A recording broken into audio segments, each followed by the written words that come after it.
जय हिंद। आज हम सीखेंगे त्रैमासिक परीक्षा के लिए कक्षा 9वीं से सामाजिक विज्ञान और सामाजिक विज्ञान का पेपर कैसा आ सकता है। त्रैमासिक परीक्षा के लिए देखने का प्रयास करेंगे। सबसे पहले हम सीखेंगे समकालीन भारत अध्याय 1 के भारत आकार और स्थिति। तो इसमें सही विकल्प देख लेते जल्दी जल्दी। पहला है कि भारत के मध्य से गुजरने वाली कर्क रेखा का नाम क्या है।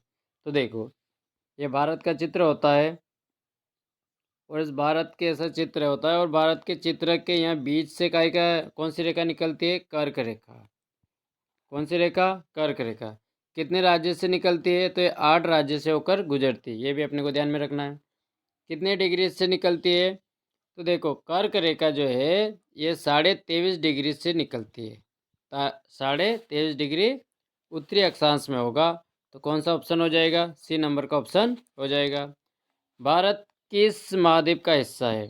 तो देखो, विश्व में कितने महाद्वीप है? तो 7 महाद्वीप है। 7 महाद्वीप में भारत जो है वो कौन से महाद्वीप में? एशिया महाद्वीप में।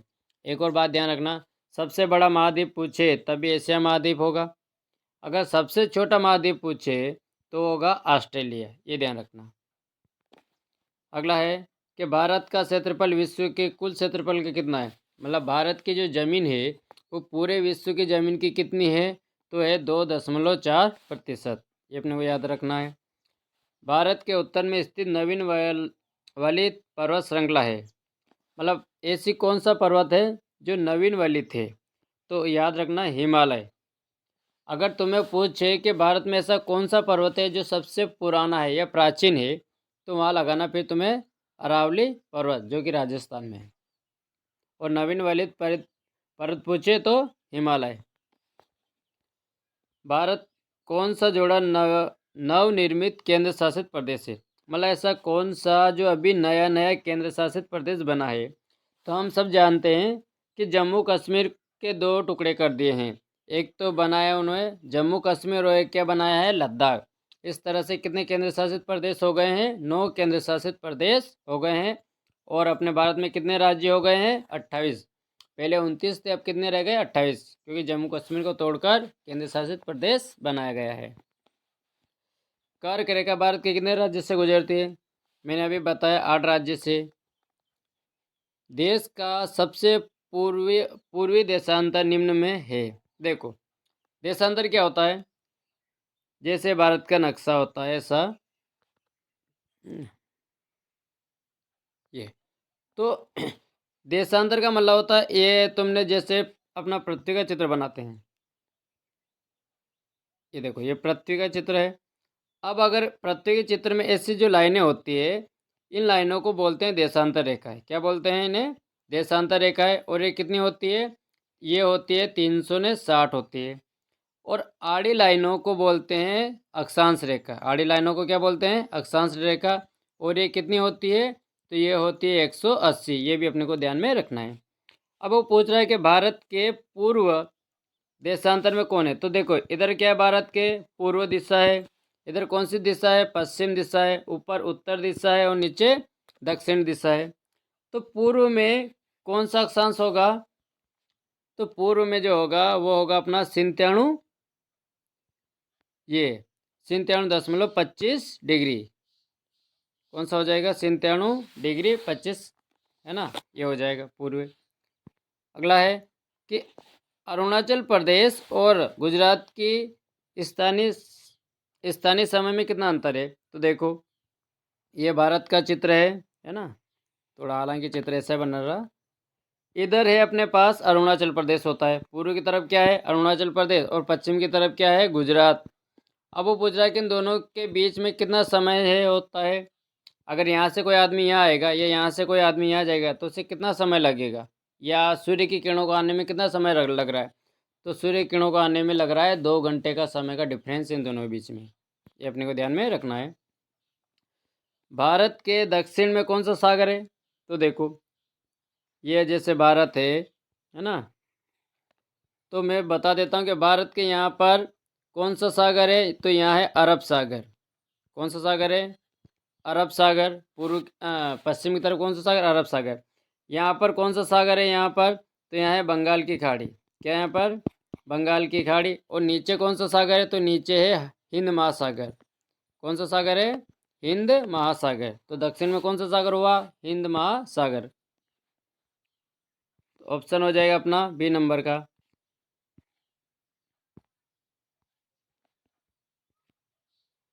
अगला है कि अरब सागर में कौन सा द्वीप है? तो देखो, जैसे यह भारत का चित्र है। अभी मैंने बताया था कि अरब सागर कहाँ होता है, अरब सागर इधर होता है। अब वो कह रहा है कि अरब सागर के अंदर कौन सा द्वीप है, तो अपने को ध्यान रखना अरब सागर के अंदर जो टापू बने हुए हैं लक्षद्वीप। क्या है? लक्षद्वीप, ये ध्यान रखना। और बंगाल की खाड़ी में कौन से द्वीप होते हैं? तो बंगाल की खाड़ी में द्वीप होते हैं अंडमान निकोबार द्वीप समूह। कौन से होते हैं? अंडमान निकोबार द्वीप समूह होते हैं। ये ध्यान में रखना। बंगाल की खाड़ी में अंडमान निकोबार द्वीप समूह और अरब सागर में लक्षद्वीप होता है। तो इसका ऑप्शन कौन हो जाएगा? लक्षद्वीप। भारत की भूमि का क्षेत्रफल कितना वर्ग किलोमीटर है? तो इसको ध्यान रखना। तो ये आएगा 32.87 लाख वर्ग किलोमीटर होता है। ये ध्यान रखना, पूरा भारत का 32.87 लाख वर्ग किलोमीटर। आगे है कि भारतीय संघ का सबसे दक्षिणतम बिंदु जो जलमग्न हो गया है, मतलब भारत का ऐसा दक्षिणतम बिंदु। तो देखो, जैसे भारत है, अब भारत का दक्षिणतम बिंदु ये ऊपरी बिंदु और नीचे दक्षिण में। पर यहाँ अपने जो अंडमान निकोबार द्वीप समूह है ये भी भारत के हिस्से हैं। और इनमें यहाँ नीचे नीचे बिंदु था इंदिरा पॉइंट करके, जो अभी पानी में डूब चुका है, मतलब जलमग्न हो गया है। तो उसका नाम क्या है? इंदिरा पॉइंट। क्या नाम है? इंदिरा पॉइंट, जो भारत का दक्षिणतम बिंदु था, जो अभी पानी में डूब चुका है, जलमग्न हो गया है।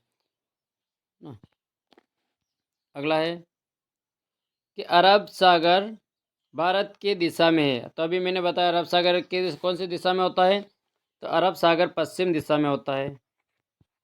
कौन सी दिशा में? पश्चिम दिशा में। भारत के पूर्व दिशा में स्थित जलीय संरचना को क्या कहते हैं? तो मैंने बताया अभी कौन होता है भारत के पूर्व में। तो पूर्व में होती है बंगाल की खाड़ी। बंगाल की खाड़ी याद रखना। आगे देखो, भारत की तटीय सीमा। तटीय सीमा, अब तटीय सीमा क्या होती है? देखो, जैसे भारत है ना, तो तटीय सीमा का मतलब जो समुद्र से जुड़ी हुई जो सीमा होती है। यहाँ जैसे यहाँ गुजरात से लगाकर भारत की ये सारी सीमा, इतनी इतनी जो सीमा है, ये सारी सीमा किससे जुड़ी हुई है? समुद्र से जुड़ी हुई है। इन्हें बोलते हैं तटीय सीमा। और इसकी लंबाई कितनी है? तो इसकी लंबाई अपने को याद रखना 7,516.6 किलोमीटर होती है। ये भी अपने को ध्यान में रखना है। और अगर जमीनी सीमा पूछ ले कि भारत की स्थलीय सीमा कितनी है, यानी स्थल यानी बाकी जो बाकी स्थलीय सीमा है वो है 15,200 किलोमीटर। पूर्वी देशांतर उत्तर प्रदेश से होकर गुजरता है। अच्छा, ये बहुत अच्छा प्रश्न है ना। तो ये कहाँ से गुजरता है? नैनी से गुजरता है। एक और बात ध्यान रखना, नैनी ही ऐसा स्थान है जहाँ से भारत का समय नोट किया जाता है। और ये गुजरता है 82.82 डिग्री अक्षांश से, है ना, निर्देशांतर से। और इसी से अपना भारत का टाइम नोट किया जाता है। और अपना भारत का समय कितना ज़्यादा है? तो अपना भारत का समय 5.5 घंटे टाइम क्या है? ज़्यादा है। कितना है? ज़्यादा, मतलब अपने यहाँ 5.5 घंटे समय पहले सूरज निकलता है। अगला है विश्व में महाद्वीपों की संख्या। कितने महाद्वीप होते हैं? तो विश्व में 7 महाद्वीप होते हैं। कौन कौन से? एशिया, एक तो होगा एशिया, अफ्रीका, यूरोप, उत्तरी अमेरिका, दक्षिणी अमेरिका, ऑस्ट्रेलिया, है ना, और अंटार्कटिका। इस तरह से 7 महाद्वीप होते हैं जिनका नाम अपने को याद रखना है। विश्व का सबसे बड़ा महाद्वीप, तो सबसे बड़ा महाद्वीप मैंने पहले बताया कौन होगा? एशिया। अगर सबसे छोटा पूछेगा तो ऑस्ट्रेलिया। पृथ्वी पर महासागर है, कितने महासागर है? तो पृथ्वी पर 5 महासागर है। सबसे बड़ा पूछ ले तो याद रखना सबसे बड़ा है प्रशांत महासागर सबसे बड़ा कौन सा है? प्रशांत महासागर। पृथ्वी के मध्य में 0 डिग्री अक्षांश रेखा को किस नाम से जानते हैं? तो देखो ये भी अच्छा प्रश्न है। ये पृथ्वी रही, है ना। अब पृथ्वी के से यहाँ से जो रेखा जाती है वो होती है 0 डिग्री, है ना। और इसके ऊपर से 23.5 डिग्री पे जो निकलती है उत्तर की ओर, यहाँ से ऊपर उत्तर हो गया, तो इसको बोलते हैं कर्क रेखा। क्या बोलते हैं? कर्क रेखा, जो अपने भारत से निकलती है। और इसके नीचे दक्षिण से भी एक रेखा जाती है जो भी 23.5 डिग्री की होती है, और इसे बोलते हैं मकर रेखा। क्या बोलते हैं? मकर रेखा। अब वो पूछ रहा है कि 0 डिग्री पर कौन सी रेखा है, तो 0 डिग्री पर सीधा सा नाम है इसका, उसे भूमध्य रेखा बोलते हैं। क्या बोलते हैं? भूमध्य रेखा। एक और नाम है उसका विषुवत रेखा। विषुवत रेखा, है ना। ये दोनों नाम याद रखना, भूमध्य रेखा या विषुवत रेखा कहते हैं उसे। आगे, भारत की स्थलीय पड़ोसी देशों की संख्या कितनी है? मतलब कितने देश है जो भारत के पड़ोसी देश है, कैसे जुड़े हुए हैं? स्थल से, मतलब जमीन से जुड़े हुए हैं। तो देखते हैं इनका, तो कितने देश जुड़े हुए हैं? तो 8 देश जुड़े हुए हैं। क्यों? कौन? कितने? 8। उनके नाम है पाकिस्तान, अफगानिस्तान, चीन, नेपाल, भूटान, म्यांमार, है ना। इस तरह से 8 देश जुड़े हुए हैं जिनको अपने याद रखना है। अंडमान निकोबार द्वीप समूह कहाँ है? मैंने पहले बता दिया, तो ये कहाँ पर है? बंगाल की खाड़ी में है। कहाँ पर है? बंगाल की खाड़ी में। सुएज नहर के बनने से भारत और यूरोप के मध्य कितनी दूरी कम हो गई? तो देखो पहले सुएज नहर समझ लेते हैं। क्या है कि अपने यूरोप और अफ्रीका, यूरोप और अफ्रीका, है ना, इनके बीच में एक सागर आता है, लाल सागर और भूमध्य सागर। लाल सागर और कौन सा सागर? भूमध्य सागर। इन दोनों के बीच में थोड़ी सी जमीन है, तो वैज्ञानिकों ने क्या किया कि इस जमीन को काट कर, लाल सागर और भूमध्य सागर के बीच में कुछ जमीन है, इसको काट कर यह एक नहर बना दी, और इस नहर का नाम रखा स्वेज नहर। क्या नाम रखा? स्वेज नहर। अब इसके कारण क्या होने लगा कि अमेरिका और यूरोप से जो भी जहाज आते हैं सीधे अपने भारत में आ जाते हैं। पहले पूरे अफ्रीका के चक्कर लगाकर आना पड़ता था। इस वजह से भारत आने के लिए कितनी दूरी कम हो गई? 7,000 किलोमीटर दूरी कम हो गई। ये भी अपने को ध्यान में रखना है। अंडमान निकोबार द्वीप समूह कहाँ है? ये पढ़ लिया अपनों ने ना। स्वेज नहर किन 2 सागरों को जोड़ती है? तो अभी मैंने बताया कौन से 2 सागर हैं? लाल सागर और भूमध्य सागर। लाल सागर और कौन सा? भूमध्य सागर। ये अपने को ध्यान में रखना है। भारत के उत्तर पश्चिम में स्थित पड़ोसी देशों के नाम क्या है? भारत के उत्तर पश्चिम में देखो, ये भारत, ये ऊपर तो उत्तर होता है, उत्तर, नीचे होता है दक्षिण, इधर पूर्व और इधर पश्चिम। तो कहाँ पूछ रहा है अपने को? उत्तर पूर्व। तो उत्तर पूर्व में कौन है? तो उत्तर पूर्व में हम जानते हैं कि पाकिस्तान है ना। अगला, भारत के द्वीपी स्थिति वाला देशों के नाम। मतलब ऐसे कौन से जो द्वीप में है? तो अपने भारत के पास में देखो, ये जैसे भारत है, तो भारत के इधर दक्षिण में यहाँ कौन सा है देश है? तो यहाँ ये देश है श्रीलंका। कौन सा देश है? श्रीलंका। और एक और इसके पास में जो है वो है मालदीव। यहाँ पर कौन है? मालदीव है। ये भी अपने को ध्यान में रखना है। पूर्व में स्थित भारत का पड़ोसी देश कौन है? तो देखो ये भारत है ना। और भारत के इधर पूर्व में कौन सा देश है? तो पूर्व में देश है म्यांमार। कौन सा देश है? म्यांमार। ये अपने को ध्यान में रखना है। कौन सा देश है? म्यांमार। भारत की सबसे लंबी तटीय रेखा वाला राज्य। तटीय रेखा मतलब ऐसी रेखा जो समुद्र से ज़्यादा लगी है। अपना भारत की ऐसा राज्य जिसकी सीमा सबसे ज़्यादा समुद्र से लगी हुई है, तो वो है गुजरात। किसकी? याद रखना, गुजरात। 4,000 किलोमीटर है इसकी, 4,000 कुछ ऊपर है। भारत के केंद्र शासित प्रदेशों की संख्या मैंने ऊपर बताई दी थी, कितनी हो गई है? 9 हो गई है। पहले 7 थी, अब 9 हो गई, क्योंकि जम्मू और कश्मीर 2 नए बन गए हैं।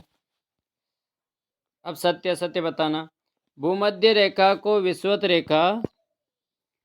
विषुवत रेखा या भूमध्य रेखा के नाम से जाना जाता है। तो अभी मैंने ऊपर ही बताया कि जो 0 डिग्री पर निकलती है उसे भूमध्य रेखा या विषुवत रेखा कहते हैं। ये बिल्कुल सत्य है।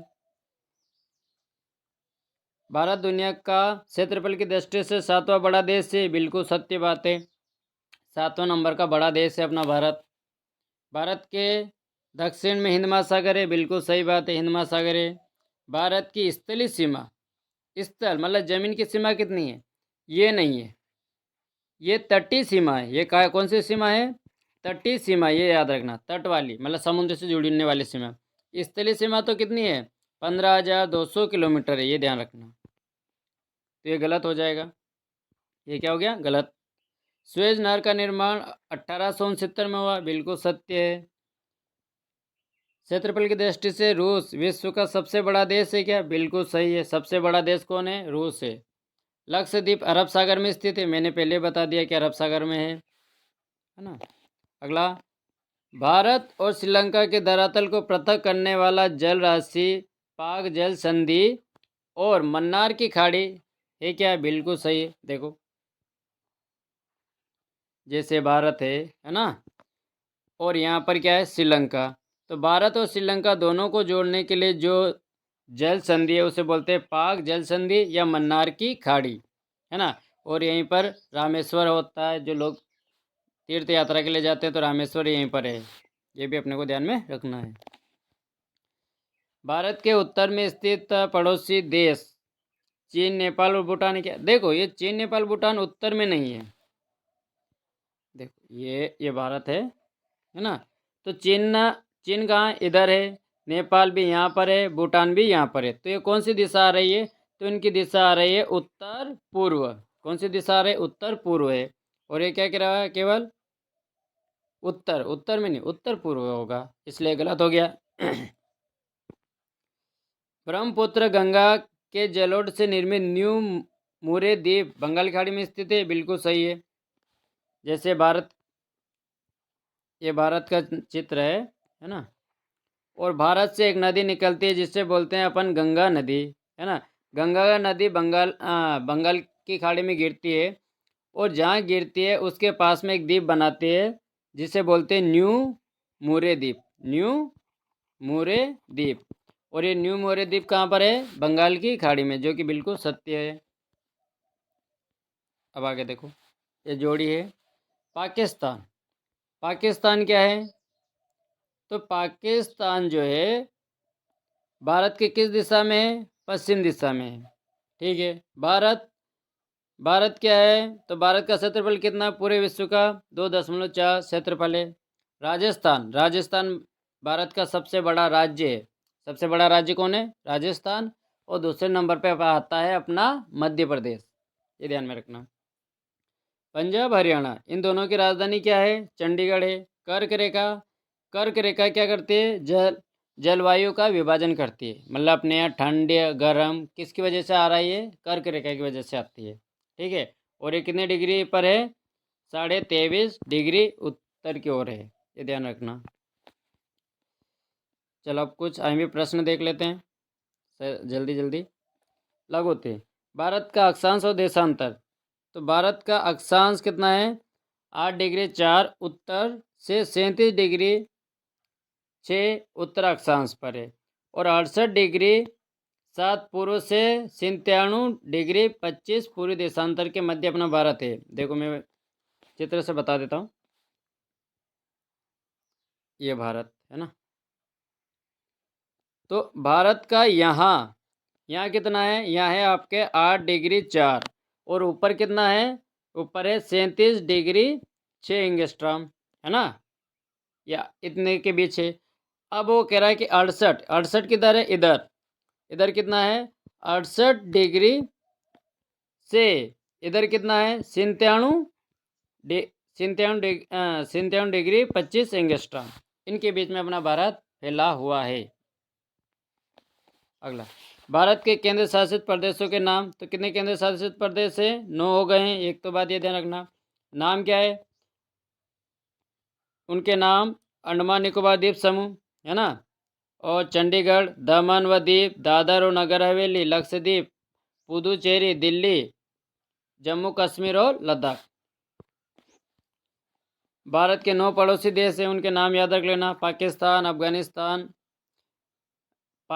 बांग्लादेश, भूटान, चीन, म्यांमार, नेपाल, पाकिस्तान, श्रीलंका और मालदीव। इनके नाम पढ़ लेना क्या 9 है वैसे।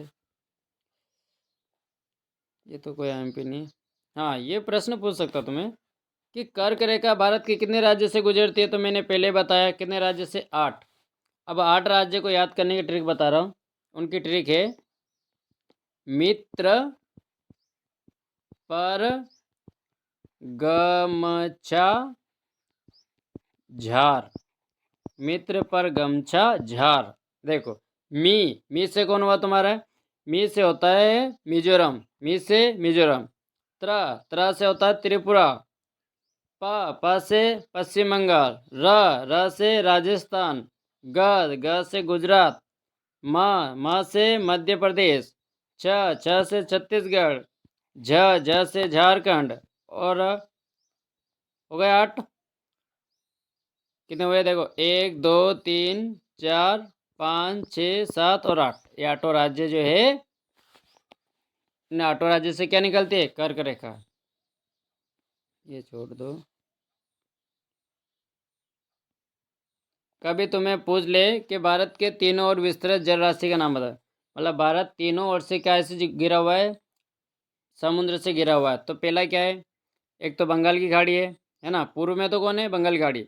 पश्चिम में कौन है, अरब सागर। और दक्षिण में हिंद महासागर। मैं तुम्हें पहले बता चुका हूँ इसका, है ना।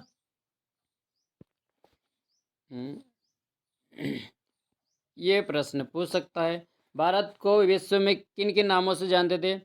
तो हिंदुस्तान, इंडिया, आर्यव्रत, भारत, इन 3-4 नाम से भारत को जाना जाता है। आईएमपी प्रश्न, यामोत मानक याम्योत्तर से क्या आशय है। तो मैंने इसका आंसर पहले भी बताया है। देखो कि भारत के उत्तर प्रदेश में एक स्थान है जिसका नाम है नैनी, और इस नैनी में 82.5 डिग्री, है ना, 82.5 डिग्री से भारत का एक देशांतर गुजरता है, ऐसा देशांतर गुजरता है।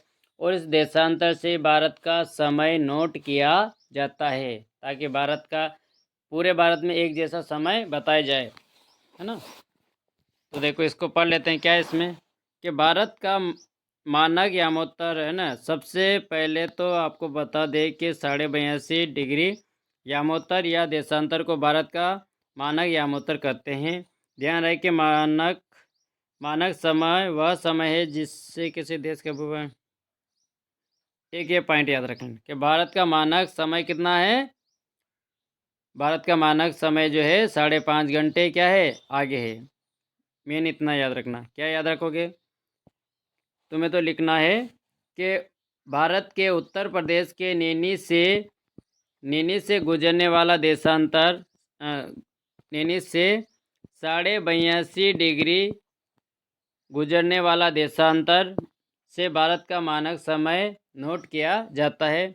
और भारत का मानक समय विश्व के मानक समय से 5.5 घंटे आगे है, ये याद कर लेना। रेशम मार्ग क्या होता है। तो देखो, रेशम मार्ग प्राचीन काल और मध्य काल में ऐतिहासिक व्यापारिक सांस्कृतिक मार्गों का एक प्रमुख केंद्र था, और जिसके माध्यम से एशिया, यूरोप और अफ्रीका के देशों में व्यापार होता है। बस इतना लिख देना।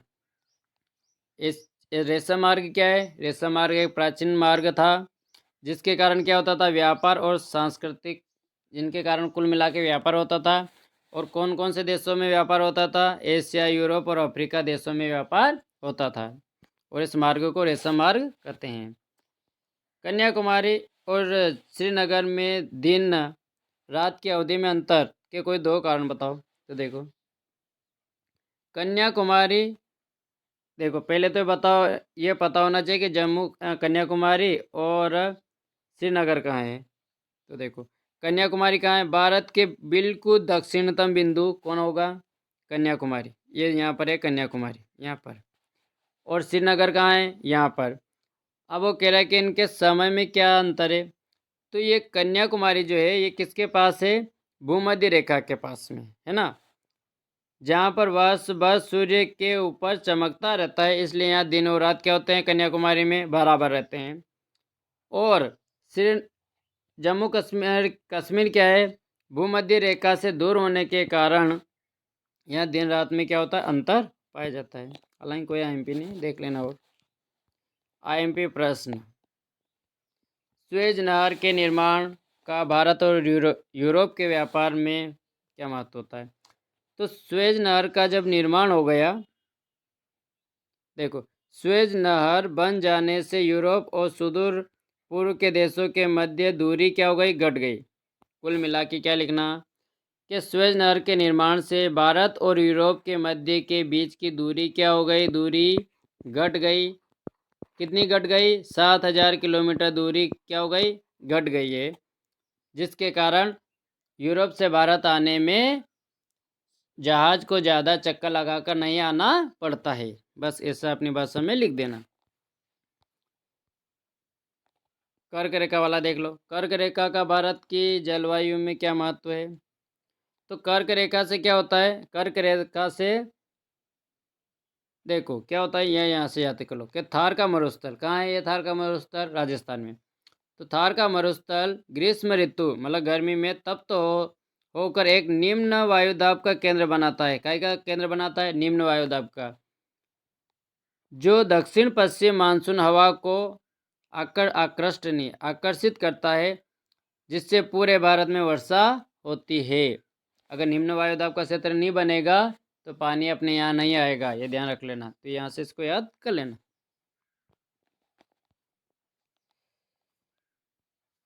और देखते हैं, भारत में मानक समय की आवश्यकता क्यों है? 3 बिंदु बताइए।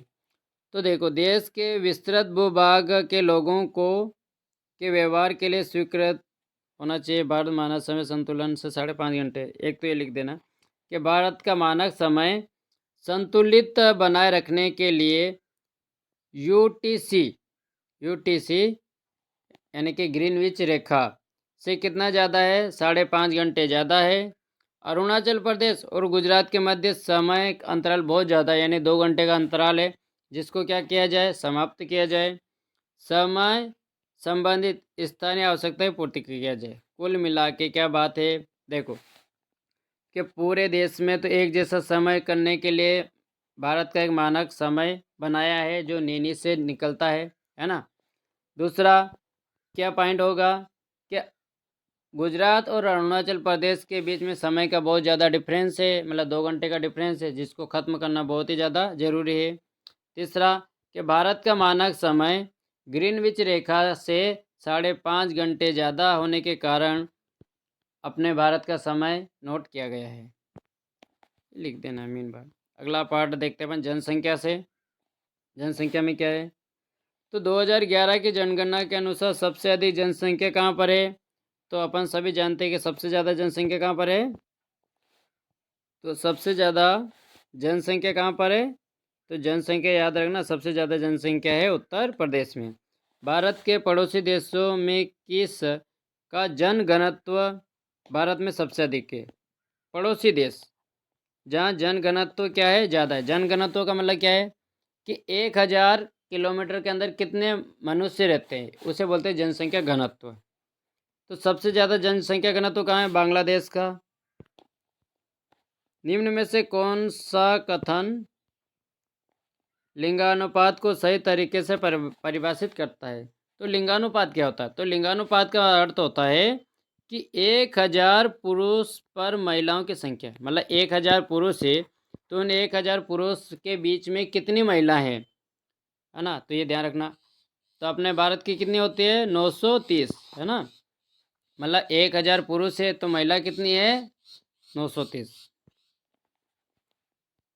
अगला, निम्नलिखित में से किस राज्य का जनसंख्या घनत्व न्यूनतम है? मतलब जनसंख्या घनत्व क्या है? न्यूनतम है। तो कहाँ का है? अरुणाचल प्रदेश का। 2011 की जनगणना के अनुसार भारत का जनसंख्या घनत्व कितना है? तो पूरे भारत का जनसंख्या घनत्व है 382 व्यक्ति प्रति वर्ग किलोमीटर। मतलब 1000 किलोमीटर में कितने लोग रह रहे हैं? औसतन 382। आगे देखते हैं, खाली स्थान देख लो। एक वर्ष में प्रति 1000 व्यक्तियों में मरने वालों की संख्या को क्या कहते हैं? तो मरने वालों की संख्या को बोलते हैं मृत्यु दर। मृत्यु दर। और जन्म लेने वाले को क्या बोलेंगे? जन्म दर। लोगों द्वारा एक क्षेत्र को छोड़कर दूसरे क्षेत्र में चले जाते हैं तो उन्हें क्या बोलते हैं? प्रवास। क्या कहते हैं? प्रवास या पलायन। प्रवास ही कर लेना है ना। 2011 की जनगणना के अनुसार भारत की साक्षरता दर कितनी है? ये तो नहीं है, 74% है ना। 74% याद रखना, ये थोड़ा IMP प्रश्न है ना। अगला, किशोर जागरूक, किशोर जनसंख्या के प्रारूप। पायरू, किशोर के कौन से आयु के होते हैं? तो किशोर होते हैं 10 वर्ष से लगाकर 19 वर्ष की आयु के बीच को क्या बोलते हैं? किशोर। एक शिक्षित और स्वस्थ जनसंख्या ही निर्णय करती है बुद्धिमत्ता। कोई MP नहीं है। मेन क्या है इसमें? देखो, मेन है इसमें एक तो जनसंख्या का साक्षरता दर याद रख लेना, ठीक है। साक्षरता दर कितने? 74% है। हाँ, केरल में जनसंख्या घनत्व अधिक क्यों है?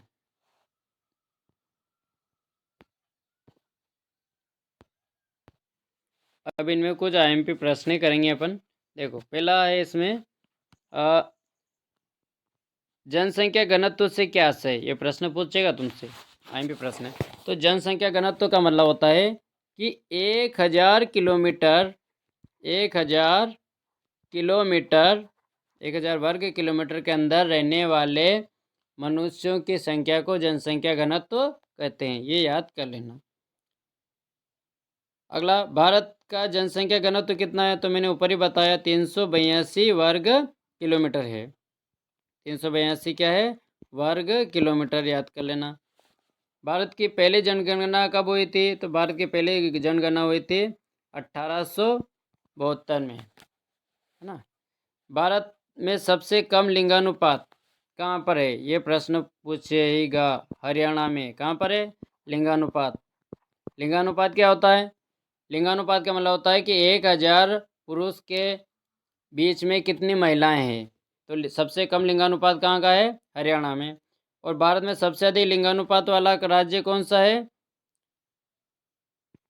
तो देखो इसका आंसर, तो भारत का सबसे अधिक लिंगानुपात कहाँ पर है? केरल में। कहाँ पर है? केरल में। और सबसे कम कहाँ है? हरियाणा में। ये ध्यान में रखना है। अब हम कुछ सत्य असत्य देखते हैं, जिनमें IMP देख लेते हैं। पहला है कि भारत में जीवन जीने की औसत आयु 68 वर्ष है। तो ये बिल्कुल सत्य है। मतलब 68 साल का व्यक्ति औसत आयु कितनी मानी है? 68 वर्ष। 15 से 59 वर्ष की जनसंख्या को कार्यशील जनसंख्या कहते हैं। बिल्कुल सही है कि 15 से 59 वर्ष का आयु को क्या माना? कार्यशील, मतलब काम करने वाले माना है। 2011 की जनगणना के अनुसार सबसे अधिक जनसंख्या वाला राज्य ये उत्तर प्रदेश है। क्या? बिल्कुल सही है। भारत में जनसंख्या गणना 5 वर्ष में होती क्या? नहीं, भारत की जनगणना 10 वर्ष के अंतराल पर होती है। ये अपने को ध्यान में रखना है, ये गलत हो जाएगा। आगे देखते हैं IMP कुछ। अब जोड़ी में से कुछ चीज़ें देख लो। वैसे IMP चीज़ें इसमें कि पहली जनगणना कब हुई? 1872, है ना। और क्या है? एक तो ये हो जाएगा। सिक्किम की जनसंख्या कितनी है? 6 लाख। वैसे कोई IMP नहीं है। संपूर्ण जनगणना हुई 1881 में। देखो, संपूर्ण जनगणना मतलब पूरे भारत में जनगणना हुई 1881 में, लेकिन पहली बार स्टार्ट कब हो गई थी? ये 1872 में स्टार्ट हो गई थी। ये थोड़ा IMP फैक्ट है याद। अब अध्याय 3 से देखते हैं हम, है ना। अफवाह क्या है? पहला सही विकल्प देखो कि भारत की सबसे बड़ी अफवाह द्रोणी, है ना। भारत की सबसे बड़ी अफवाह द्रोणी कौन सी होगी? तो विश्व की सबसे बड़ी अफवाह द्रोणी कौन है? अमेजन द्रोणी। है ना। द्रोणी का मतलब क्या होता है, जैसे ये अमेजन नदी जा रही है तो बहुत सारी नदियाँ क्या हो रही है इसमें आके यहाँ से ऐसे ऐसे मिल रही है, इसे क्या बोलेंगे अपन, द्रोणी बोलते हैं। किस स्थान पर भागीरथी और अलकनंदा नदी मिलती है? भागीरथी नदी कौन है? गंगा नदी। और इसमें एक और नदी आ जाती है अलकनंदा। ये दोनों नदी जो है देवप्रयाग में मिल जाती है और इसी के बाद जो है भागीरथी को गंगा नदी के नाम से जाना जाने लगता है, ये अपने को ध्यान में रखना है। इलाहाबाद, इलाहाबाद को एक और नाम है प्रयागराज। इलाहाबाद का एक और नाम क्या है? प्रयागराज। और इलाहाबाद में कौन सी नदियाँ मिलती है? तो इलाहाबाद में गंगा और यमुना नदी मिलती है। और यहाँ पर कौन सा मेला लगता है? कुंभ मेला भी लगता है। आगे देखो, सिंधु नदी का उद्गम स्थल कहाँ है? सिंधु नदी कहाँ से निकलती है? मानसरोवर से निकलती है। निम्न में से श्री कश्मीर का कौन सा शहर झेलम नदी के किनारे है? तो श्रीनगर। श्रीनगर जो है वो झेलम नदी के किनारे है। किस नदी को मध्य प्रदेश की जीवन रेखा कहते हैं? सभी जानते हैं, नर्मदा नदी को ना, नर्मदा नदी को। किस नदी को दक्षिण भारत की गंगा कहा जाता है? दक्षिण भारत की गंगा कहा जाता है गोदावरी नदी को। अगला, नदियों द्वारा गोकुल झील का निर्माण कहाँ करते हैं? मैदानी भागों में।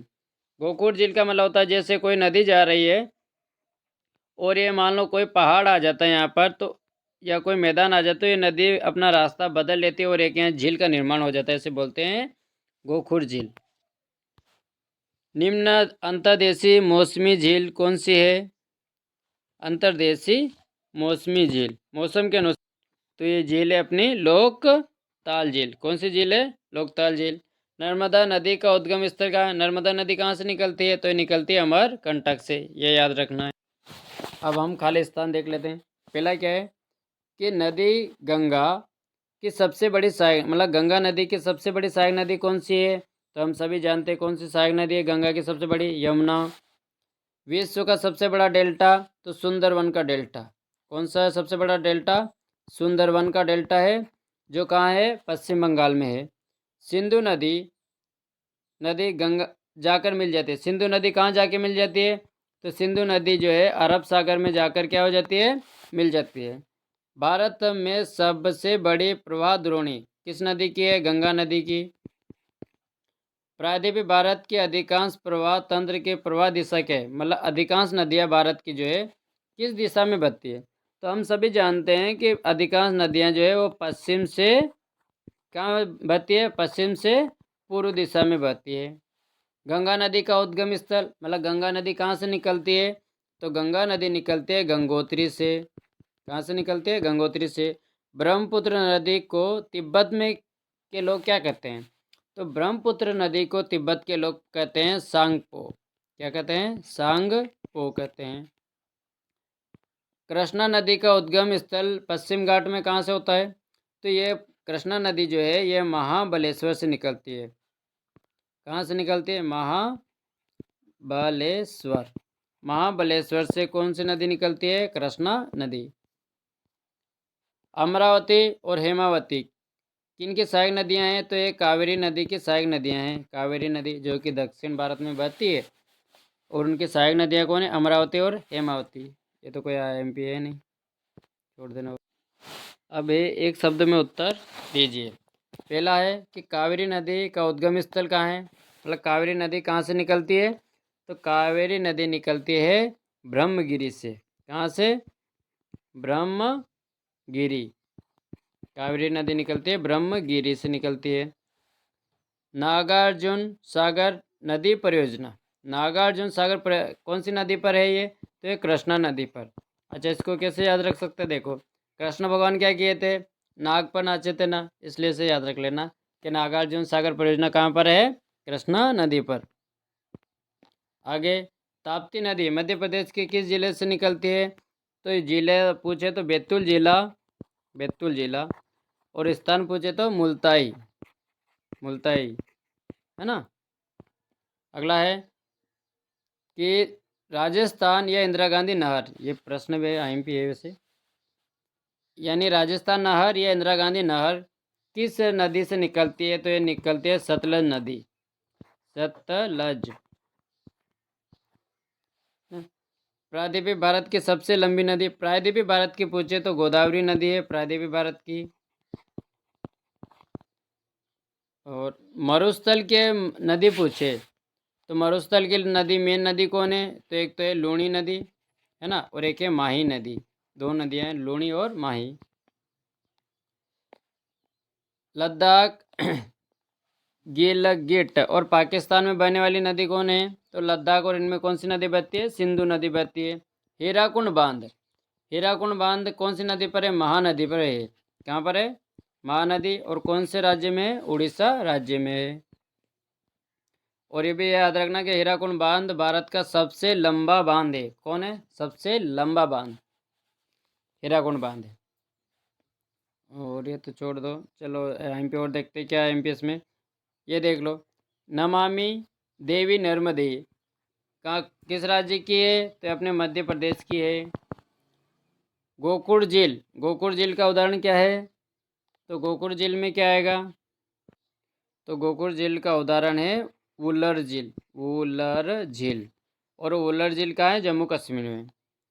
भारत की एक लेगुन झील, लेगुन झील कौन है? तो इसका नाम रख देना चिल्का झील, जो कि आंध्र प्रदेश महाराष्ट्र में शायद चिल्का झील, जो कि क्या है? लेगुन झील है। पुलिकट झील कहाँ है? आंध्र प्रदेश में है ना। और दो मीठे पानी की झीलों के नाम बताओ।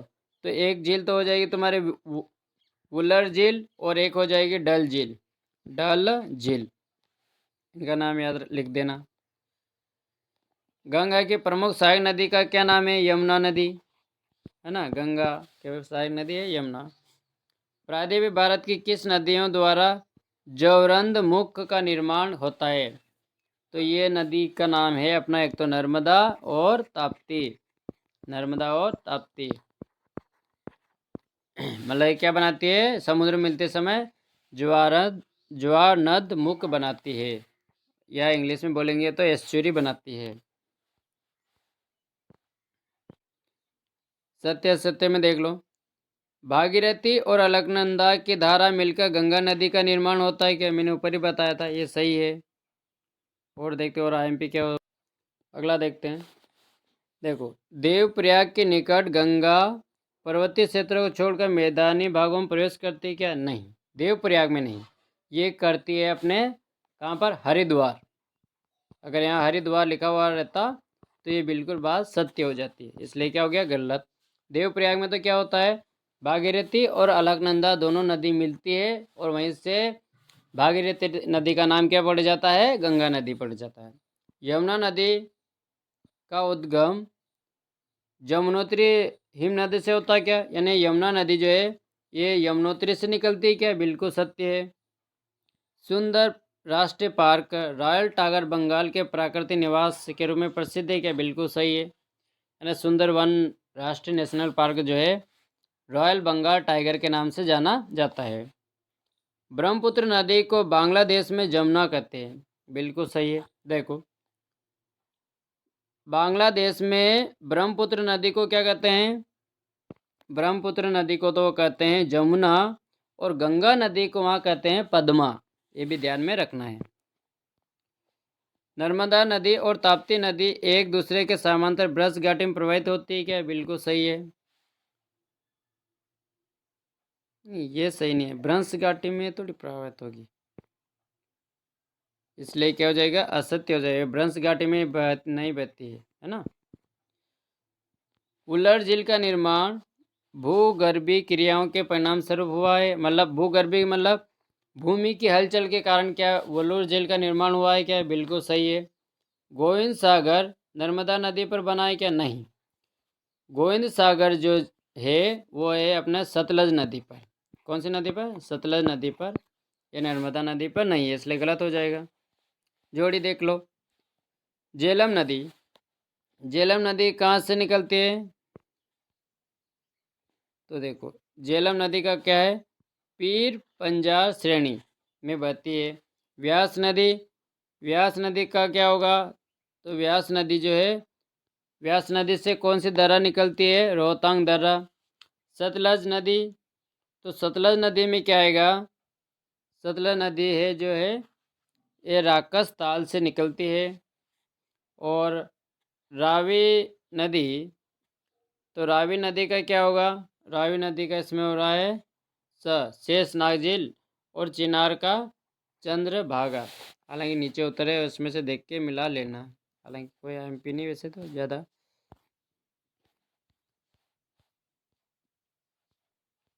चार लेसन आ गया।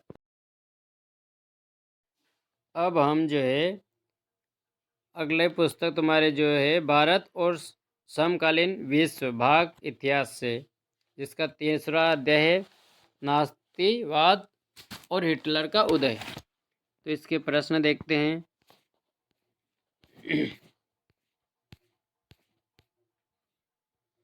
कुछ स्मरणीय बिंदु है जो अपने को याद भी रख सकते हैं। जैसे देखो, पहला विश्व युद्ध कब हुआ था? तो पहला विश्व युद्ध हुआ था 1914 से 1918 के बीच लड़ा गया था। अमेरिका में 1917 में पहला विश्व युद्ध शामिल हुआ। मतलब अमेरिका कब शामिल हुआ? 1917 में। 1918 में जर्मनी की पराजय के साथ ही प्रथम विश्व युद्ध खत्म हो गया। 1918 में क्या हो गया? जर्मनी हार गया था, इसलिए युद्ध खत्म हो गया। 1919 में इस युद्ध के बाद क्या हुआ? वर्साई की संधि हुई, और जर्मनी की हार के बाद वाइमार लोकतांत्रिक संविधान पारित किया गया। हिटलर का जन्म कब हुआ? 1889 में। और चलो, और क्या हो सकता है इसमें एमपी? देखो, हिटलर ने 1921 में हिटलर ने नाजी पार्टी की नींव रखी, ये भी देख सकते हो। एक तो हिटलर जो है 1933 में जर्मनी का क्या बन गया था? चांसलर बन गया था। अगला पॉइंट अपन याद रख सकते हैं कि दूसरा विश्व युद्ध कब हुआ? तो दूसरा विश्व युद्ध हुआ 1939 से 1945 तक चला गया। और इसमें हो रहा एमपी क्या हुआ? इस युद्ध में अमेरिका कब शामिल हुआ? या दूसरा में? तो अमेरिका शामिल हुआ 1944 में। और 1945 में मित्र राष्ट्रों को यूरोप में विजय प्राप्त हुई। हालांकि कोई नहीं, आईएमपी नहीं। ये पूछ सकता तुम्हें कि मित्र राष्ट्रों में कौन शामिल है? तो मित्र राष्ट्र में कौन है? ब्रिटेन, फ्रांस, अमेरिका और सोवियत संघ, ये सभी क्या है? मित्र राष्ट्र है। और दूरी राष्ट्र में कौन है? जर्मनी, इटली और जापान।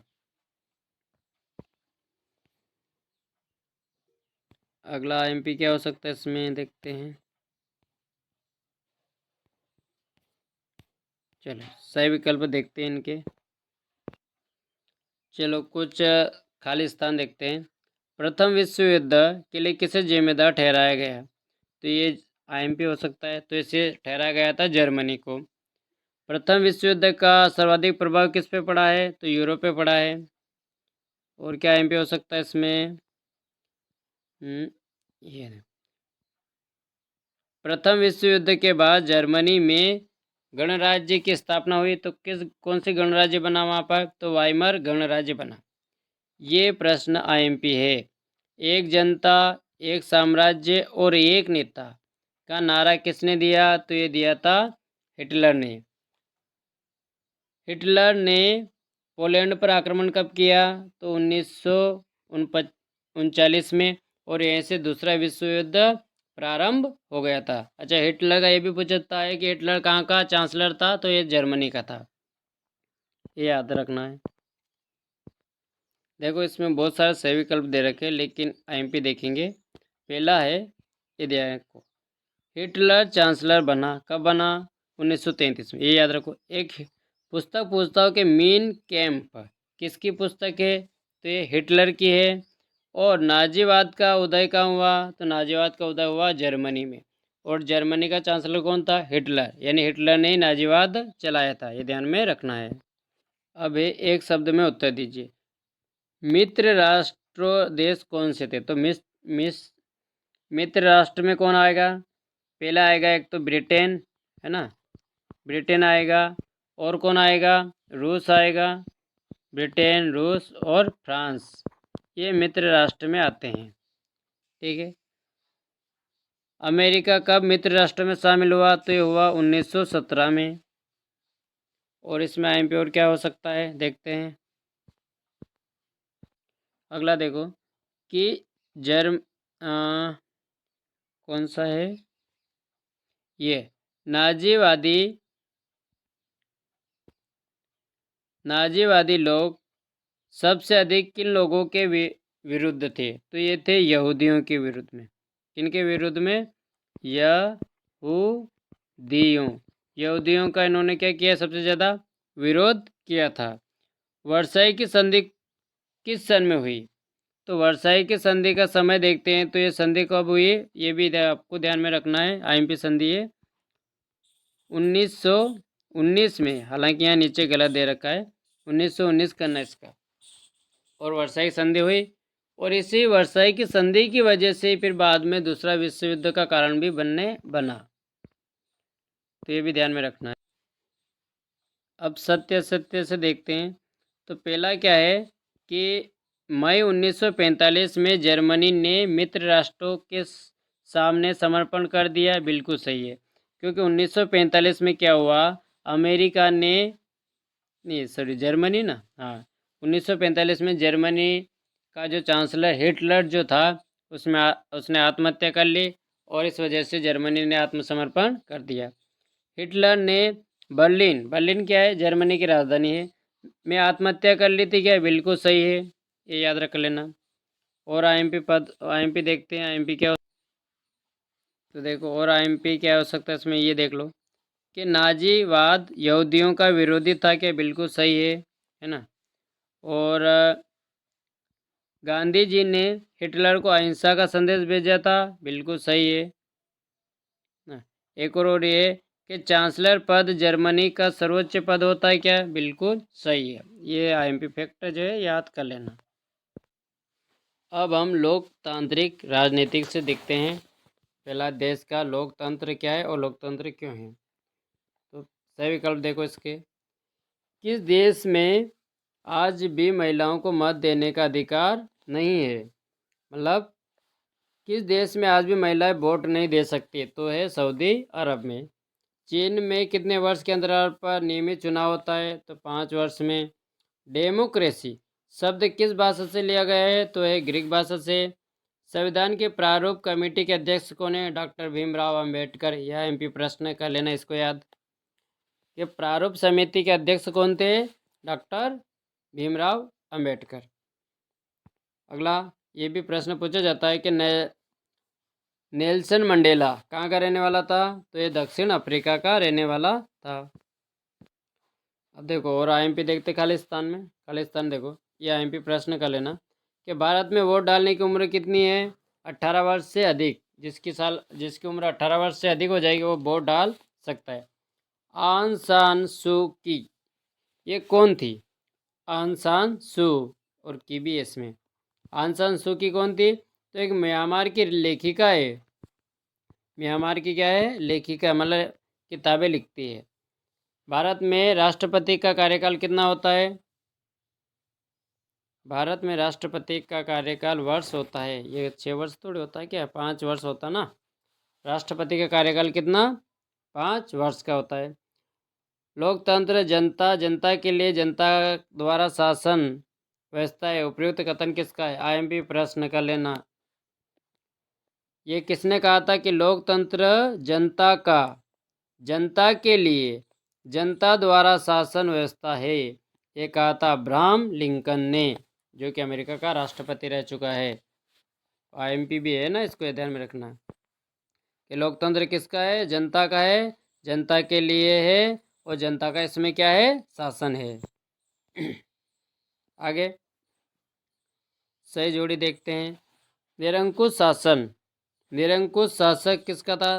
तानाशाहियों का था। जो कौन था? हिटलर था। डॉक्टर राजेंद्र प्रसाद संविधान सभा के क्या थे? अध्यक्ष थे। डॉक्टर राजेंद्र प्रसाद संविधान सभा के क्या थे? अध्यक्ष थे। और अंबेडकर जी कौन थे? प्रारूप समिति के अध्यक्ष थे। ये ध्यान में रखना। आर के लक्ष्मण को क्या बनाया? अच्छा, आर के लक्ष्मण क्या बनाते? कार्टूनिस्ट है, मतलब एक कार्टून बनाते हैं अपने फोटो वोटो पे, जो चित्र में जो कार्टून आते ना, वो कार्टून कौन बनाते हैं? ये बनाते हैं आर के लक्ष्मण।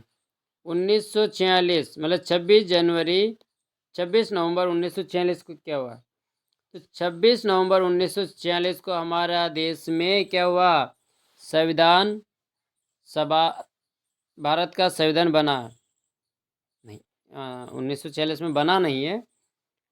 संविधान सभा की समिति का गठन हुआ, कैबिनेट मिशन आया था और कैबिनेट मिशन का गठन हुआ। ये या तो सन गलत है इसमें। 26 नवंबर 1949 को हमारा देश का संविधान बना है ना, ये ध्यान रखना। 1980 में क्या हुआ, हालांकि कोई एमपी नहीं है, छोड़ दो। जिम्बाब्वे की आज़ादी का वर्ष है। अगला एक शब्द में उत्तर। अमेरिका में कौन सी लोकतंत्र प्रणाली है, तो प्रत्यक्ष। अमेरिका में कौन सी लोकतंत्र प्रणाली है, प्रत्यक्ष। मतलब वहाँ का राष्ट्रपति क्या होता है, सीधे चुना जाता है, जनता सीधे राष्ट्रपति को वोट देती है। लेकिन अपने भारत में कौन सी लोकतंत्र प्रणाली है राष्ट्रपति चुनने के लिए, अप्रत्यक्ष है। मतलब हम भारत के लोग राष्ट्रपति नहीं चुनते हैं, है ना। राष्ट्रपति के लिए कौन चुनेगा, सांसद है, विधायक है, और इन सभी का एक रेशो निकाला जाता है और उसके बाद राष्ट्रपति का चुनाव होता है। तो अपने भारत का पूछे तो अप्रत्यक्ष और अमेरिका का प्रत्यक्ष। रिपब्लिक के लेखक कौन है, प्लेटो। ये भी पूछ सकता तुम्हें कि रिपब्लिक के लेखक कौन है, प्लेटो, नीचे देख लेना। डेमोक्रेसी शब्द छोड़ दो, कोई आईएमपी नहीं। लौह पुरुष, आईएमपी प्रश्न।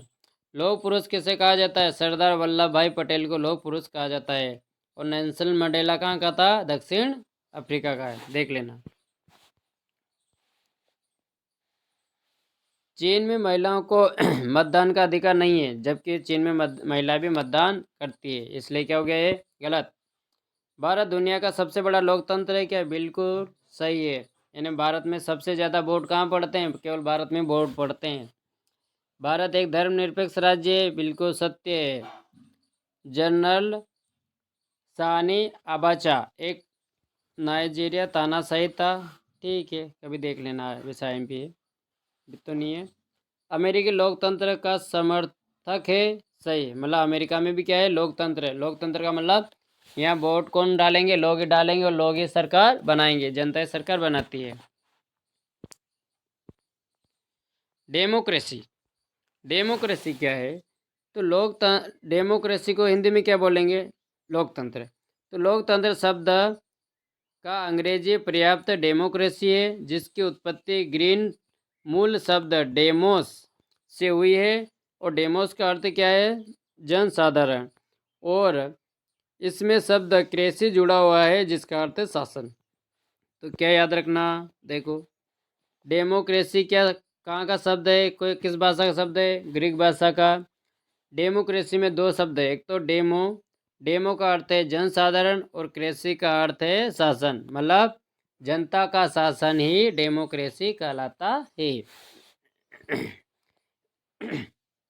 सॉरी। वयस्क मताधिकार, वयस्क मतलब बड़े लोग, मताधिकार क्या है, तो भारत देश हर नागरिक जिसकी आयु 18 वर्ष पूर्ण हो चुकी है, चाहे वह किसी भी जाति संप्रदाय वर्ग का हो, मत देने, मत मतलब वोट देने का अधिकार रखता है, उसे बोलते हैं वयस्क मताधिकार, कर लेना। लोकतंत्र की विशेषता क्या है, कानून का शासन और अधिकारों का सम्मान।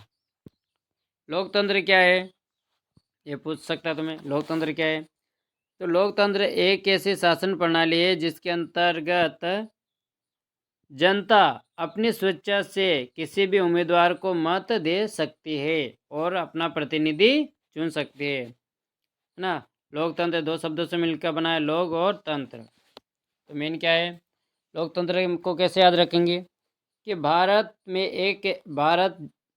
लोकतंत्र एक ऐसी शासन प्रणाली है जिसमें हर व्यक्ति अपने हिसाब से वोट दे सकता है और अपना प्रतिनिधि चुन सकता है। संविधान संशोधन क्या है, ये भी प्रश्न पूछ सकता तुम्हें। तो सर्वोच्च विधायिका या निकाय द्वारा किए गए संविधान में परिवर्तन देश के संविधान संशोधन के रूप में जाना जाता है। चलो क्या करेंगे इसका मैं बता देता हूँ कि भारत में एक संसद है, तो भारत की संसद द्वारा संविधान में परिवर्तन करना ही संविधान संशोधन कहलाता है। क्या लिखेंगे कि भारत की संसद द्वारा संविधान में परिवर्तन करना संविधान संशोधन कहलाता है। किन्हीं 5 लोकतांत्रिक देशों के नाम, भारत, अमेरिका, ब्राज़ील, पाकिस्तान और बांग्लादेश। यहाँ क्या है, लोकतांत्रिक है। लोकतंत्र की परिभाषा, ये परिभाषा तो रट लेना, सेविकल खालिस्तान में पूछी गई। लोकतंत्र की परिभाषा क्या है?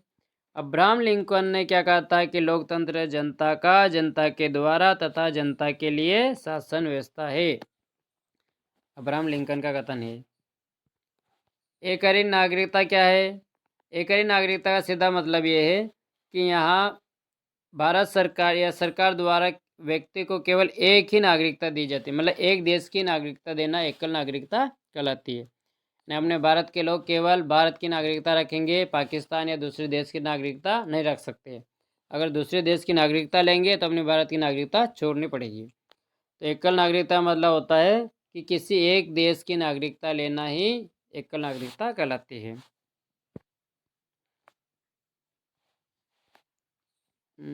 आगे और देखते हैं एमपी क्या हो सकता है। चलो अगला पार्ट 2 से देखो, संविधान निर्माण। संविधान सभा के अध्यक्ष कौन थे? अभी मैंने बताया था कौन थे संविधान सभा के अध्यक्ष? डॉक्टर राजेंद्र प्रसाद। देश के प्रथम गृह मंत्री कौन बने थे? सरदार वल्लभ भाई पटेल।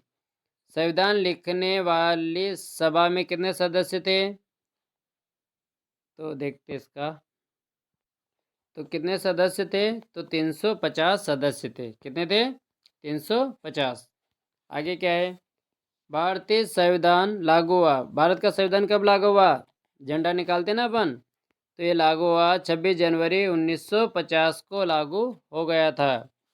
इस वजह से 26 जनवरी को हम झंडा निकालते हैं।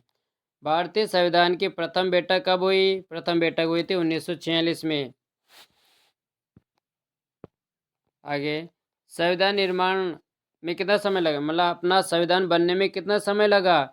तो अपना संविधान बनने में समय लगा 2 वर्ष 11 माह और 18 दिन का समय लगा है।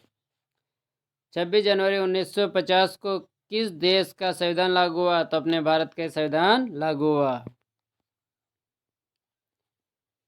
संविधान, अब खालिस्तान देख लो। संविधान सभा की प्रथम बैठक कब हुई थी? तो ये हुई थी 9 दिसंबर 1946 को हुई थी। याद रखना, 9 दिसंबर 1946 को हुई थी।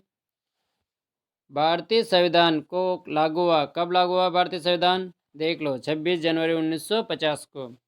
मूल कर्तव्य संशोधन द्वारा जोड़ा गया। तो 42वां संविधान संशोधन। मूल कर्तव्य कितने हैं? तो मूल कर्तव्य अपने को दे रखे हैं 11, है ना। और कौन से संविधान संशोधन द्वारा जोड़े गए? 42वां संविधान संशोधन द्वारा जोड़े गए हैं। और सन याद रखो, तो 1976 में जोड़ा गया था। नीति निर्देशक तत्व के संविधान, नीति निर्देशक तत्व को किस संविधान से लिया गया है? तो नीति निर्देशक तत्व जो है ये अपने भारत के संविधान में है, और ये लिए गए थे आयरलैंड से। कहाँ से? आयरलैंड में। संसदीय शासन व्यवस्था मतलब अपना देश का जो संसद की जो शासन व्यवस्था है, कहाँ से ली गई है? इंग्लैंड से।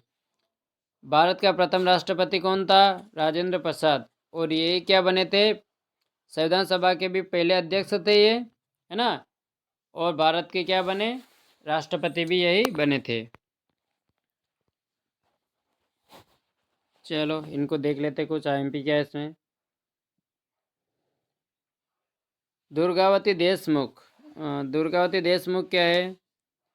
ये समाज कल्याण बोर्ड के अध्यक्ष है। चलो ठीक है। श्यामा प्रसाद मुखर्जी ने क्या किया? जनसंघ की स्थापना की थी। और प्रतिभा पाटिल कौन है? ये राष्ट्रपति रह चुकी है अपने भारत की। प्रथम राष्ट्रपति कौन है महिला में? महिला में पूछे कि प्रथम राष्ट्रपति महिला में कौन रह चुकी है? तो प्रतिभा पाटिल। इंदिरा गांधी क्या रह चुकी है? तो ये वित्त मंत्री भी रह चुकी है, प्रथम वित्त मंत्री और प्रथम प्रधानमंत्री, है ना। ये प्रधानमंत्री कर लो, प्रथम महिला प्रधानमंत्री है। और आज़ाद हिंद फौज की स्थापना किसने की? सुभाष चंद्र बोस जी ने आज़ाद हिंद फौज की स्थापना की थी 1939 में।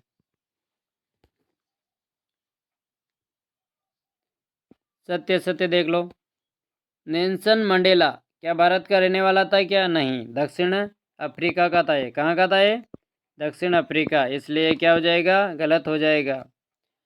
कांग्रेस की पहली महिला अध्यक्ष सरोजनी नायडू थी क्या? बिल्कुल सही है। महिला अध्यक्ष कौन बनी थी? सरोजनी नायडू। और सरोजनी नायडू को क्या कहते हैं? स्वर कोकिला कहते हैं ना, या भारतीय कोकिला, या ऐसा कहते हैं उससे। चलो छोड़ो। चंपारण सत्याग्रह में डॉक्टर राजेंद्र प्रसाद ने भाग लिया था क्या? तो डॉक्टर राजेंद्र प्रसाद ने चंपारण आंदोलन में भाग नहीं लिया था। चंपारण आंदोलन है ना, ये भाग इन्होंने नहीं लिया था, इसलिए क्या हो जाएगा? असत्य हो जाएगा। ये देखो, भारतीय संविधान की प्रस्तावना संविधान की आत्मा होती है क्या? बिल्कुल सही। भारत के संविधान की प्रस्तावना को ही भारत की क्या कहते हैं? संविधान की क्या कहते हैं? आत्मा। संविधान क्या है? प्रश्न पूछ सकता तुम्हें, संविधान क्या है? तो देश का सर्वोच्च कानून जिसमें किसी देश के राजनीति और समाज को चलाने वाले मौलिक कानून होते हैं। मतलब कुल मिला के किसी देश का शासन चलाने के लिए जो कानून होता है उसे बोलते हैं उस देश का संविधान।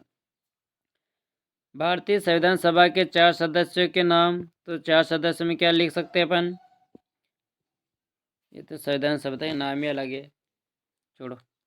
विशेषता याद कर लेना संविधान की। भारतीय संविधान की क्या विशेषता है? तो एक सबसे महत्वपूर्ण विशेषता है कि भारत का संविधान कैसा है? लिखित है। ब्रिटेन का संविधान कैसा है? अलिखित है। मतलब वहाँ का संविधान को लिखा हुआ, लेकिन अपने भारत का संविधान क्या है? लिखित है और निर्मित है। दोनों चीज लिखना, लिखित और निर्मित है। संपूर्ण प्रभुत्व संपन्न लोकतंत्र गणराज्य है। चलो ये संसदीय शासन प्रणाली, अपने भारत में क्या है? संसदीय शासन प्रणाली है। मूल अधिकार है, और क्या है? मूल कर्तव्य है। हालांकि ये विशेषता क्या है बता रहा, एक तो ये विशेषता लिखना कि लिखित और निर्मित है। दूसरा, भारत का संविधान कैसा? कठोर एवं लचीला है। दोनों चीजें अपने भारत के संविधान में, कठोर व लचीला, है ना। और एक और ये कर लेना, संसदीय प्रणाली और मूल अधिकारों की व्यवस्था है। पंथ निरपेक्षता का मतलब क्या होता है? कि बिना किसी भेदभाव के सभी धर्मों को क्या मानना? समान मानना, स्वतंत्र मानना, उसे बोलते हैं पंथ निरपेक्षता।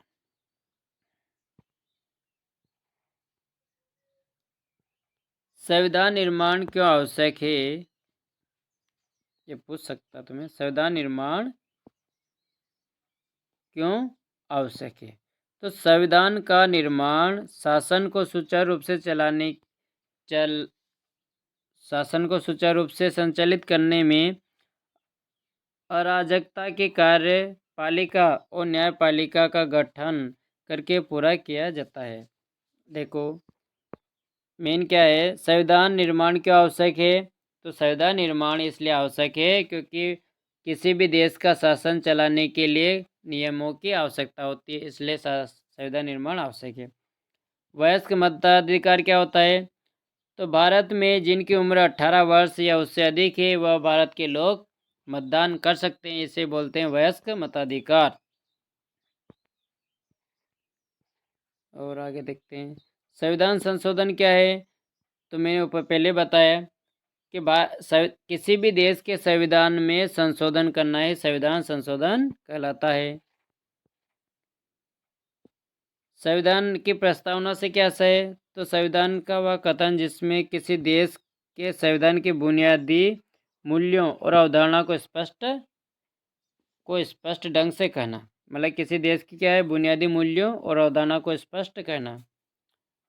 बंधुता का अर्थ क्या है? बंधुता का अर्थ होता है भाईचारा। मतलब जाति, धर्म, क्षेत्र आदि से ऊपर उठकर सभी को भाईचारा, मतलब भाई समझना, इसे बोलते बंधुता। अगला पार्ट है पार्ट 3, चुनावी राजनीतिक, है ना। देख लो इसमें पहला, भारत में मतदान के लिए न्यूनतम आयु क्या है? तो न्यूनतम आयु है 18 वर्ष। मुख्य चुनाव आयुक्त की नियुक्ति कौन करता है? तो चुनाव आयुक्त की नियुक्ति करता है राष्ट्रपति। निर्वाचन आयोग का कार्यकाल कितना होता है? निर्वाचन आयोग का कार्यकाल 6 वर्ष होता है। यहाँ पर गलती मत करना। निर्वाचन आयोग का कार्यकाल कितना है? 6 वर्ष है। 5 वर्ष मत लगा देना, है ना। निर्वाचन आयोग कौन होता है? जो चुनाव करने वाला आयोग होता है उसे बोलते हैं निर्वाचन आयोग। भारत में कुल कितने राज्य है? 28 राज्य है ना। आगे देखो, चुनाव लड़ने के लिए न्यूनतम आयु कितनी होनी चाहिए? चुनाव लड़ने के लिए न्यूनतम आयु 25 वर्ष। अगला, भारत का सबसे लोकतंत्र है, तो भारत क्या है? सबसे बड़ा लोकतंत्र राज्य है। अनुसूचित जनजाति वर्ग में लोकसभा में कितनी सीटें आवंटित की गई है? अनुसूचित जनजाति मतलब एसटी, एसटी कितनी सीटें हैं? तो है 47। मतदान करने वाले को क्या कहते हैं? मतदाता। मतदान करने वाले को क्या कहेंगे? मतदाता। और क्या है? भारत में लोकसभा और विधानसभा का प्राय चुनाव कितने वर्ष में होता है? 5 वर्ष में। किसी उम्मीदवार के समर्थकों द्वारा झुग्गी बस्तियों में वोट के वादे लेकर कंबल आदि का वितरण किया जाता है। मतलब लोग क्या करेंगे? वोट लेना है तो क्या कर देंगे? वो झोंपड़ियों में इनमें जाएंगे और वहाँ पर क्या बांटेंगे? कंबल वम्बल बांटेंगे। तो उन्हें क्या बोलेंगे? कंबल आदि बांटेंगे तो उन्हें बोलेंगे आचार संहिता का उल्लंघन कर रहे हैं वो। अगला है, सही जोड़ी देख लो। गरीबी हटाओ। गरीबी हटाओ का कब आया? तो ये आया लोकतंत्र चुनाव के 1971 में। 71 में घोषणा की थी कि गरीबी हटाओ, हालांकि अभी तक नहीं हटी। मध्य प्रदेश की कुल लोकसभा सीटें, मध्य प्रदेश में कुल कितनी लोकसभा सीटें हैं? हाँ, लोकसभा की कितनी सीटें? 29 सीटें हैं, है ना। लोकसभा सदस्य का कार्यकाल कितना होता है? 5 वर्ष। एक मत वाला मोल, एक मत वाला मोल कौन होगा? तो ये होगा कि हर चुनाव क्षेत्रों में बराबर मतदाता। भारत में प्रथम आम चुनाव कब हुए? पहले सबसे पहले चुनाव कब हुए? 1951 और 52 में हुए थे। देख लो अगला क्या है।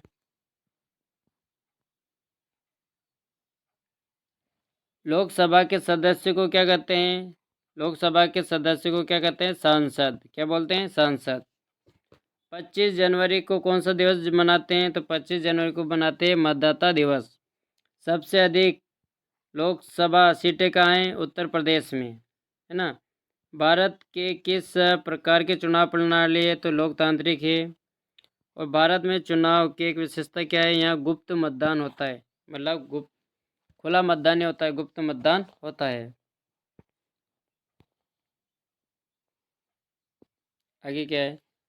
चुनाव में हारने वाली पार्टी सरकार बनाती है क्या? हारने वाली नहीं बनाती है, जीतने वाली बनाती है, इसलिए क्या हो गया? असत्य है। मतदान करने के लिए 18 वर्ष चाहिए क्या? बिल्कुल सही है। विश्व में सबसे अधिक मतदाता भारत में क्या? बिल्कुल सही है। चुनाव आयोग की नियुक्ति प्रधानमंत्री करता है क्या? नहीं, प्रधानमंत्री नहीं करता है, राष्ट्रपति करता है, इसलिए क्या हो गया? असत्य है। दुनिया का सबसे छोटा लोकतंत्र भारत है क्या? नहीं, दुनिया का सबसे बड़ा है भारत। भारत क्या है? सबसे बड़ा है, इसलिए असत्य हो गया।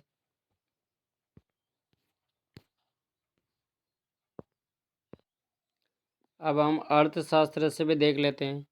क्या पाठ? निर्धनता और एक चुनौती, है ना। तो इसमें क्या आ सकता है, देखते हैं। देख क्या है पहला सही विकल्प में कि इनमें से कौन निर्धनता का कारण है? निर्धनता का कारण कौन है? भूमिहीन। अगर जिसके पास भूमि नहीं है तो क्या वो निर्धन होगा? क्या होगा, है ना। बेचारे पास भूमि नहीं है। बेरोजगार मतलब जिसके पास काम धंधा नहीं तो भी निर्धन होगा। अशिक्षित, जिसके पास शिक्षा नहीं वो भी निर्धन होगा। तो कौन सा आंसर हो जाएगा? 2 नंबर का। विश्व बैंक ने निर्धनता रेखा के लिए कितना डॉलर प्रतिदिन व्यक्ति निर्धारित किया है? तो कितना डॉलर निर्धारित किया है उन्होंने?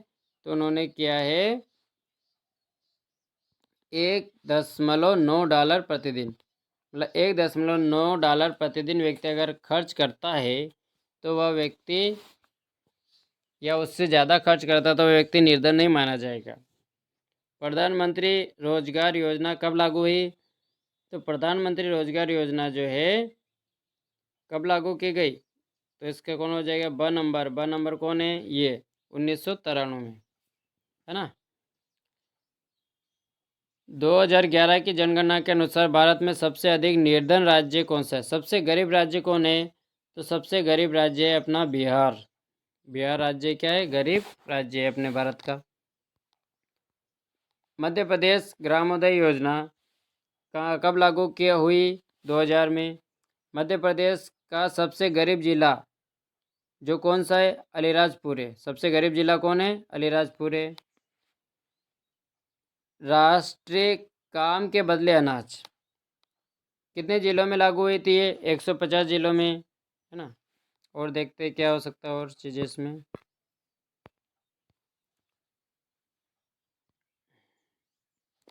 निर्धनता से क्या आशय है? मतलब निर्धनता का मतलब क्या होता है?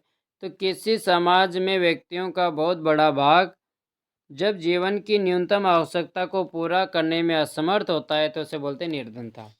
कुल मिला के समाज के समाज के कुछ ऐसे व्यक्ति जो जीवन के लिए न्यूनतम आवश्यकता मतलब रोटी कपड़ा मकान को पूरा करने में असमर्थ है, जिनको पूरा नहीं कर सकते, उन व्यक्ति को क्या कहा गया है? निर्धन कहा गया है। मनरेगा का उद्देश्य, प्रश्न IMPA कर लेना इसको। तो ग्रामीण क्षेत्रों में आजीविका सुरक्षित करने के लिए हर घर के लिए मजदूरी रोजगार काम कम से कम 100 दिन के लिए उपलब्ध कराना आवश्यक है। तो क्या लिखेंगे इसका?